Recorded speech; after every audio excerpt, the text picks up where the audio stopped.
Before we move on to other aspects of habit creation, I want to record this quickie as a follow up to the most recent episode on making your first habit steps like so teeny tiny whiny that it's almost laughable. It's like still inspiring enough, but I want to cover one more angle of it because life is lifing.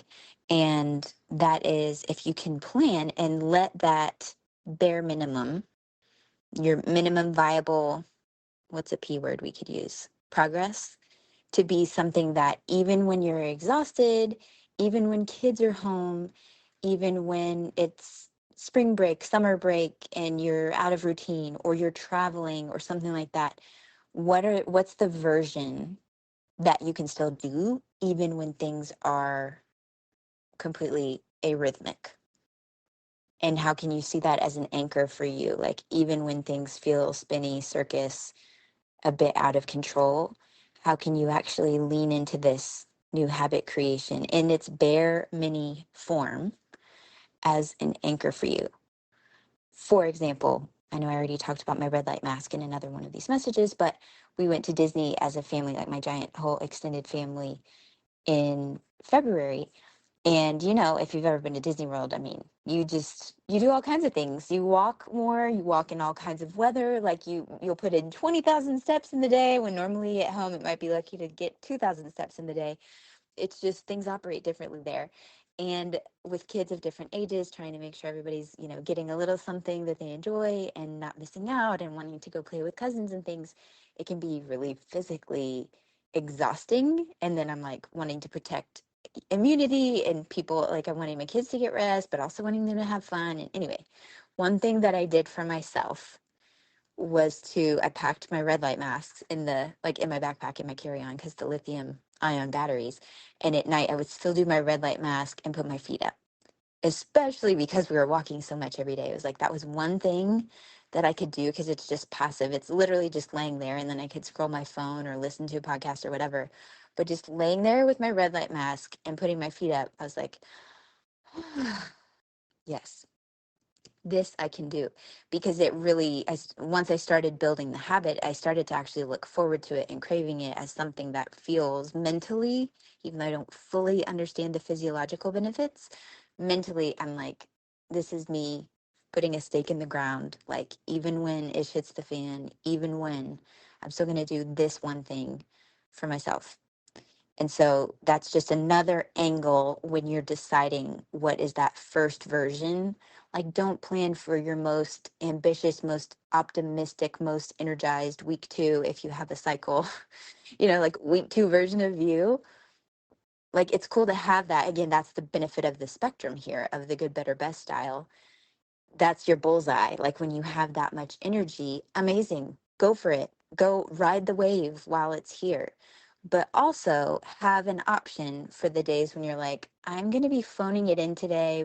Like, what's the version that I can do even when I'm tired? And it's actually still going to feel really good if I just do that one thing, because I know mentally I get my full check mark, my full heart bubble filled, even if I just do this when I'm feeling low energy, low brain width, low on time, like whatever the thing is, when you're kind of running on empty, what is the version of this habit that you could do where you're still keeping your finger on whatever this habit or project is? Like, you're still staying engaged with it. But when life is very full on, because it's going to happen, that's just how it's going to go for all kind of different reasons and seasons in life, however old your kids are or your parents or your business or your health and whatever may be going on. We've got to be able to plan and adapt and not just like let everything fall to the wayside, especially the stuff that is fulfilling to us and giving us energy.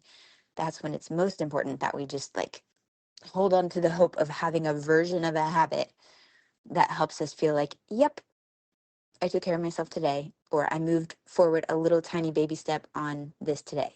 So, like I said, this is very similar to the last. I know there's lots of overlap, but I'm just trying to like cover the whole sphere of thoughts and reframes that have been helpful to me as I've been building these physical habits. And today, the meta example of it is that today I have my littlest home with me. I feel very sleepy because we woke up this morning for a special Mother's Day thing at my middle kiddo's school, and I want to take a nap. But I also knew I've been feeling great recording these, even though I'm not sharing them every day in real time as I'm recording them. I know that it's definitely feeling fun and sparky for me. The experiment and my hypothesis is proving to be correct, that I do actually feel energized by recording these and feeling more like myself. And so many more ideas are just coming on now that they know they're landing. And I've talked about that before, but like it's like airplanes circling the airport, just waiting for clearance to land. And now that I'm actually recording messages as opposed to just keeping them in notes in private conversations, it's like, okay, yes, let's give her more. Let's give her more. So I'm going to keep sharing, even when it's not like I have time to myself necessarily today. I am sitting in my closet because I was just filing some paperwork and medical bills that we paid and alarm stuff and whatever. And I happen to have that. And I was like, oh, well, I can sit on my circle mat, have circle time in my closet and record this message for today, because this is this in action. This is me being like, yeah, that's actually why I created the podcast, exactly how I've created it. This version of this podcast, it's what I call lo-fi podcasting. And if you haven't heard that episode, I will link to it in the show notes. But it's this way because this is the only way I'll do it. Because I do like to have my life front and center and to be able to have my time freedom and flexibility. If I had to shut everything down and worry about every bit of acoustics or whatever, then I just wouldn't do it. And likely, if you're listening to this, you're in a similar boat with a very full, intentionally full plate in terms of family or whatever else you have going on. And if you have to have all kinds of perfect conditions, it's just not going to happen. And then you don't get the benefits of it happening and of the progress and of the connection and of the creation and the momentum that comes with actually just doing the thing that you said you wanted to do. And so that's why this has been that experiment in practice in imperfectionism and just letting it be. This is real life, as if I'm just sending you a Voxer note. And if our, family puppy walks in, I say family puppy, she's 13 going on 30, Molly, bless her, and we're puppy sitting.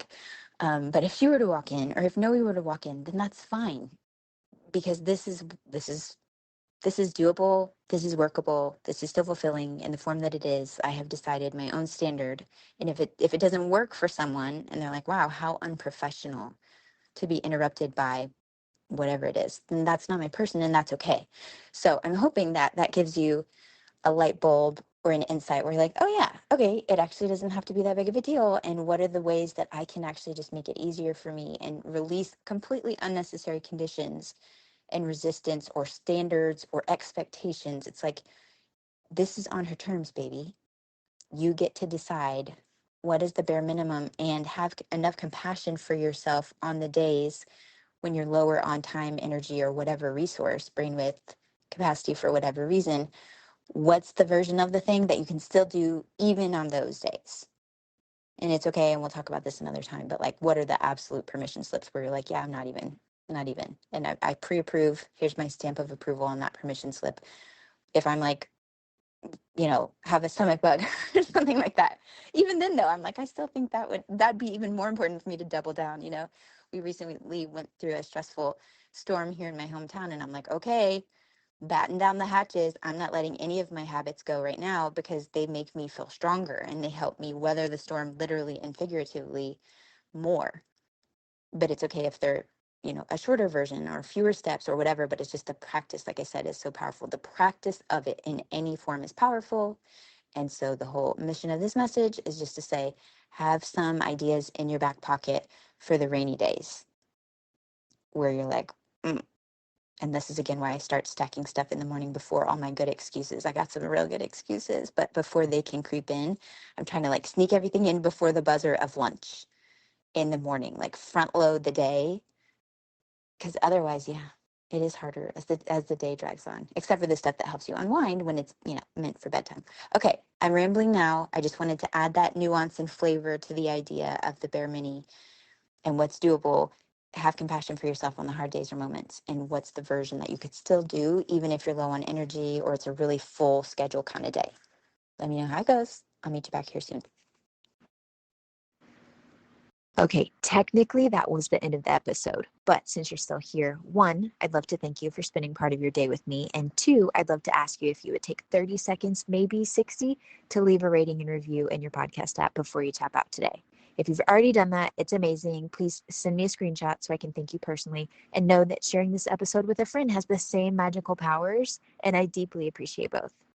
Also, in case you're listening to the end to see if I ever actually introduce myself, hi! My name is Nikki Elledge Brown. I'm the host and author of Naptime Empires and this here On Her Terms podcast. You can find me around the internet at Nikki Elledge Brown in most places, but what you may appreciate most is actually over at onherterms.com. It's what I call the insider library.